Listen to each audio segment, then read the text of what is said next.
तो दोस्तों कैसे हो। मेरा नाम है संदीप और माइक्रोमैक्स इन 2B लगभग 12 दिन पहले मंगाया था मैंने और यूज़ करते करते 10 दिन हो गए हैं।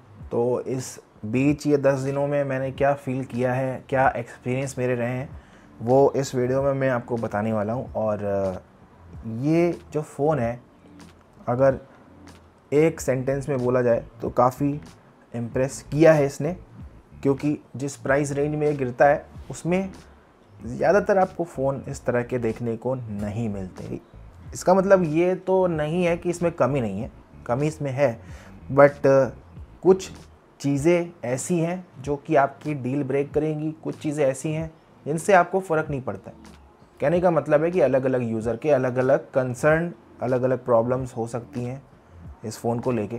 लेकिन ओवरऑल जब हम अगर ऐसे सेंट्रल में रह के सोचते हैं और इसका प्राइस देखते हैं तो कहीं ना कहीं सही लगता है। और 8,000 रुपये में ये फ़ोन आता था, क्योंकि जब ये लॉन्च हुआ था उस समय 8,000 कंपनी ने इसे 8,000 रुपये में सेल किया। उसके बाद फिर ये 500 रुपये बढ़ा दिए गए और 8,500 में मिल रहा है। इसका कंपटीटर रियलमी की ओर से C21S शायद ये आ रहा है, तो वो भी 332 वाला वेरिएंट दे रहा है 8,500 में। अभी भी कंपनी का ये मोबाइल सस्ता ही बोला जाएगा। 8,500 में ये आपको काफ़ी ठीक ठाक कॉन्फ़िगरेशन दे रहा है।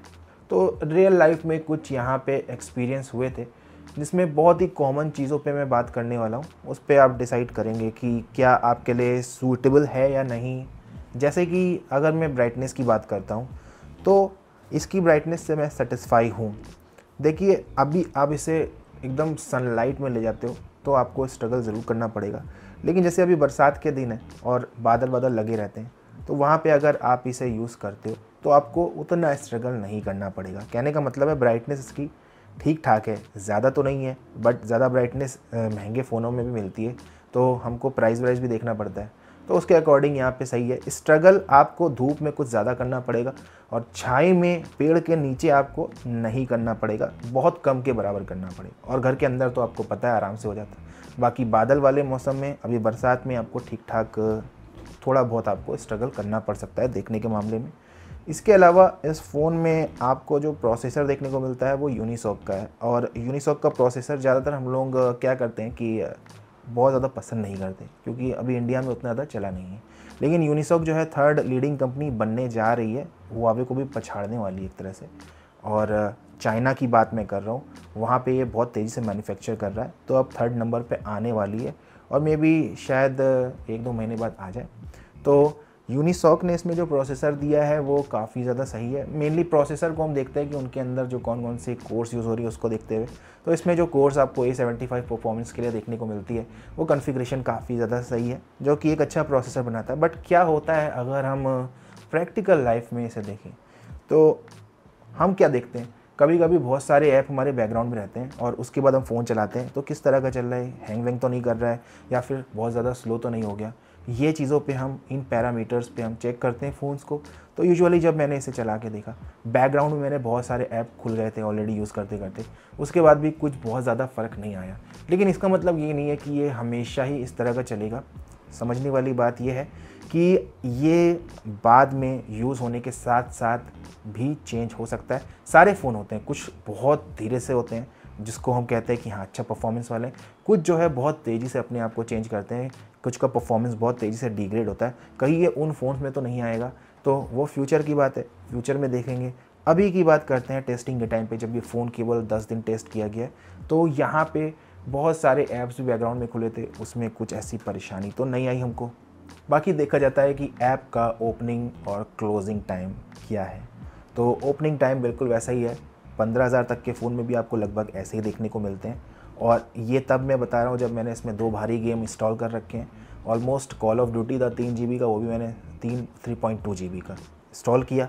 उसके बाद मैंने जो है इसमें PUBG वाला जो इंडिया के लिए, वो भी इंस्टॉल किया, और दोनों को देख के उसके बाद भी फ़ोन की परफॉर्मेंस में कोई भी मुझे अंतर नहीं आया। तो इससे मैं कह सकता हूँ कि ये प्रोसेसर, इस प्राइस रेंज में जो ये प्रोसेसर आ रहा है ये काफ़ी ज़्यादा सही है। और हो सकता है कि चलने के साथ साथ कंपनी बाद में इस प्रोसेसर की दाम भी बढ़ा दे, वो तो खैर वेंडर्स की सरदर्दी है और बाद में हमको भी इसको झेलना पड़ सकता है, लेकिन ये बात की बात है। फ़िलहाल अभी ये काफ़ी ज़्यादा सही चल रहा है। लेकिन गेम इंस्टॉल करने से ये मत समझ लेना कि ये फ़ोन गेमिंग के लिए। हल्की फुल्की गेमिंग की बात आती है तो कर सकते हो। कॉल ऑफ ड्यूटी में आप हल्के फ्रेम रेट पे, हल्की ग्राफिक्स पे आप खेल सकते हो, चल जाएगा। लेकिन ये पबजी इंडिया वाला जो सीन है वो इसमें मेरे को इतना अच्छा नहीं लगा। और मैंने चला के भी देखा, हालांकि मैं ज़्यादा खेलता भी नहीं हूँ, लेकिन जितना भी देखा काफ़ी ज़्यादा हैंग कर रहा था। मे बी नेटवर्क का इशू हो सकता है, बट लेकिन मुझे ऐसा लग रहा है कि कहीं ना कहीं ग्राफिक्स और उसकी जो अदर सेटिंग्स है वो उतना ज़्यादा अच्छी सपोर्ट नहीं करती। कॉल ऑफ ड्यूटी में फिर भी ये चल जा रहा था। तो कॉल ऑफ ड्यूटी अगर आप शौकीन हो, खेलते हो और हल्का फुल्का आपका बजट कम है तो आप इसमें अपना काम चला सकते हो। बट पबजी के लिए बिल्कुल भी सब्जी है। इसमें जो कैमरा आता है ना वो बहुत ही बेसिक सा है, तो हमें बहुत ज़्यादा एक्सपेक्टेशंस नहीं करनी चाहिए। इवन इस प्राइस में कैमरे को लोग जज भी नहीं करते। लेकिन ऐसा नहीं कि जज करने का मतलब वो नहीं है। यहाँ मेरा कैमरे के ऊपर रिव्यू देने का बस इतना ही मतलब है कि आप 8,000 रुपये दे रहे हो, तो अगर कैमरा इस्तेमाल करते हो तो क्या उससे ठीक ठाक इमेजेस आप ले सकते हो कि नहीं। तो जितना मैंने कैमरे को इस्तेमाल किया है, 13+2 मेगापिक्सल का सेटअप है, 2 कैमरा मेन में और 5 मेगापिक्सल आपको सेल्फी का देखने को मिलता है वाटरप्रूफ नॉच के अंदर। तो अगर सेल्फी कैमरे की बात करते हैं, बहुत ही ज़्यादा बेसिक है, इमेजेस क्लियर नहीं आती है, नॉइज़ रहता है। और इसमें मैंने हर तरह की इमेजेस लिए, जो सिंपल इमेजेस होती हैं वो भी लिए, पोर्ट्रेट भी लिए। तो पोर्ट्रेट भी इसका काफ़ी ज़्यादा आर्टिफिशियल लगता है। बस आपको थोड़ी बहुत एडिट करना होगा तो सोशल मीडिया के लिए आपको ठीक ठाक मिल जाता है स्टफ़। लेकिन अगर आप सोचते हो कि थोड़ा नेचुरल जैसी मिले और थोड़ी क्लैरिटी वाली इमेजेस मिले, इसमें डिटेलिंग होती है, तो इस तरह का फ़िलहाल आपको इसमें नहीं देखने को मिलेगा। क्योंकि मेनली फ़ोन जो है या तो कैमरे पे फोकस होता है या फिर वो परफॉर्मेंस बेस्ड होता है गेमिंग उसको लेके। तो यहाँ पे कैमरे को थोड़ा कम किया गया है। ओवरऑल परफॉर्मेंस के मामले में आपको सही मिलता है, तो कैमरे से आप थोड़ा सा कॉम्प्रोमाइज़ करते हैं इस फ़ोन में। जबकि मेन कैमरे की बात करता हूँ तो जितनी भी मैंने इमेजेस देखी हैं वो मुझे ओवर एक्सपोज लगी। हालांकि यहाँ पे कलर्स थोड़ा सा पंची, बहुत ज़्यादा भयंकर वाले दे देता है ये। और इस समय तो उतना ज़्यादा लाइट भी नहीं है, मौसम में हल्का है, तो चीज़ें जो ऑब्जेक्ट है इसकी हम फोटो लेते हैं वो ऑलरेडी डार्क है, बट ये और भी ज़्यादा डार्क करके देता है। तो यहाँ पे क्या है कि बड़ी आर्टिफिशियल सी लगती है। ऐसा लगता है कि सॉफ्टवेयर इमेज खींचने के बाद जो उसमें कलर डालता है वो उतना ज़्यादा मतलब काम नहीं होता उस पर। तो अगेन वही चीज़ हमारे दिमाग में आ जाती है कि 8,000 का फ़ोन है तो यार इतना जज करना सही नहीं रहता। हमें ये देखना होता है कि क्या हम सोशल मीडिया में डालेंगे तो मतलब ठीक ठाक लगती है कि नहीं। उस हिसाब से अगर ओवरऑल देखें तो फेसबुक में डालने के लिए हल्का फुल्का, और इसके अलावा अगर इंस्टाग्राम पे डालते हो तो एडिटिंग के साथ या बिना एडिटिंग के भी दोनों में आपका ठीक ठाक काम चलेगा। बट कैमरे में ऐसा कभी मत सोचना कि आपको लगभग 14-15 हज़ार वाले या फिर 12-14 हज़ार वाले फ़ोन वाला मिलेगा परफॉर्मेंस।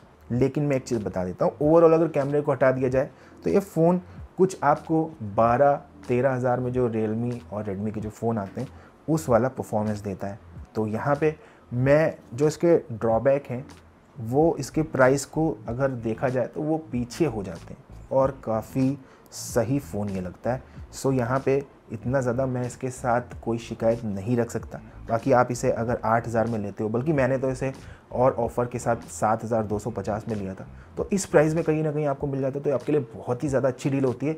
वरना इस तरह के रियलमी और रेडमी के फ़ोन अगर आप लेते हैं तो मुझे लगता है कहीं ना कहीं आपको 9,000 तक पड़ जाते हैं आराम से, 9 साढ़े 9 तक। इसके अलावा जो बैटरी है इसमें 5000 mAh की बैटरी है, और चार्जर इसमें स्टैंडर्ड दिया है 10 वोल्ट का।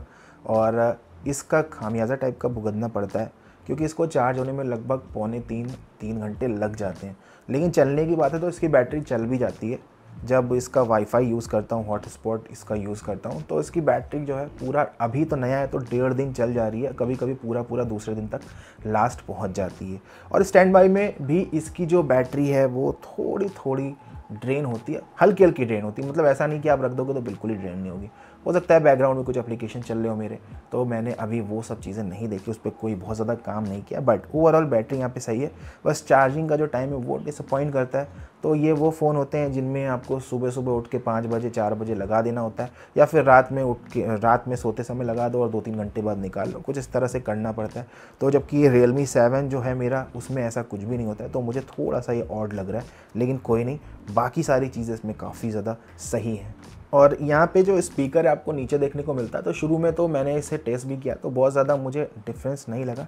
बट हाँ, अगर बहुत ही ज़्यादा आप गौर से देखोगे तो आपको आवाज़ जो है थोड़ी ऐसी लगेगी कि आपका मज़ा किरकिरा हो रहा है। आप इसे चला के ऐसे नीचे नहीं रख सकते हो, इसमें आपकी जो आवाज़ है वो थोड़ी दब जाती है। और डिपेंड करता है, कभी कभी म्यूज़िक पे भी डिपेंड करता है किस तरह का है। हालांकि खैर दबती तो है, ये बात क्लियर है। नेटवर्क स्पीड है इसमें, जो कि मैं बहुत ज़्यादा इंटरनेट इस्तेमाल करता हूँ, तो मुझे नेटवर्क की स्पीड ठीक ठाक लगी है।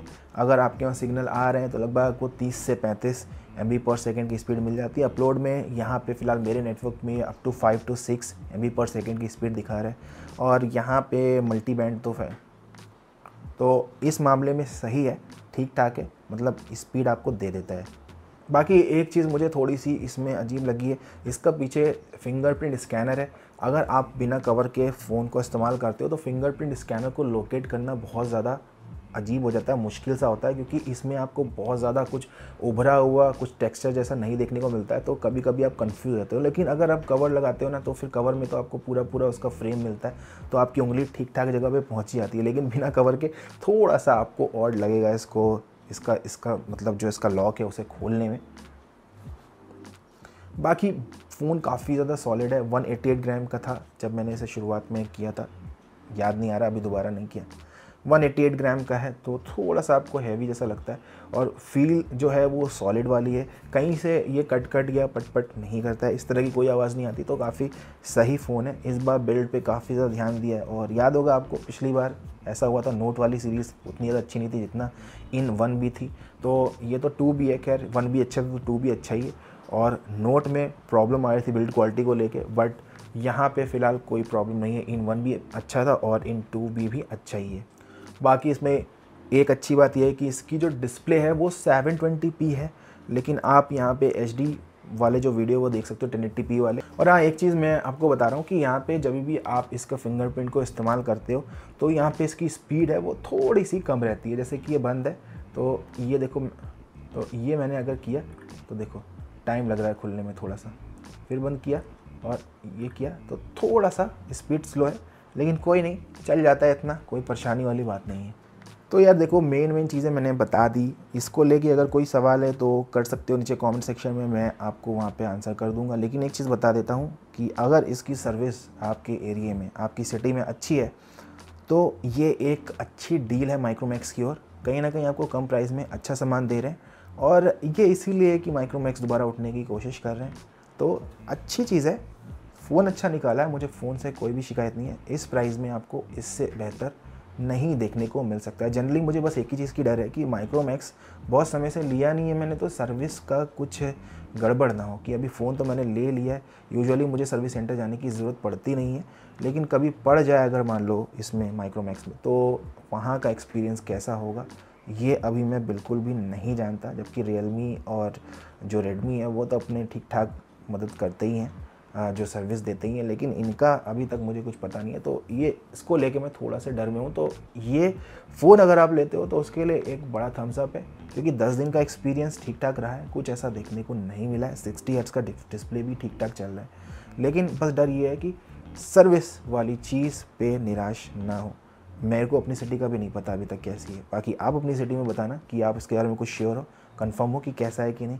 फ़िलहाल यार इस वीडियो में इतना ही रखते हैं, और काफ़ी दिनों से वीडियोस नहीं दिए थे, अब देखते हैं आगे रेगुलर होने की कोशिश करेंगे। और मिलता हूँ आपसे नेक्स्ट वीडियो में। अगर आप पहली बार विजिट कर रहे हो तो सब्सक्राइब भी कर सकते हो। चलिए मिलते हैं नेक्स्ट वीडियो में, तब तक के लिए जय हिंद।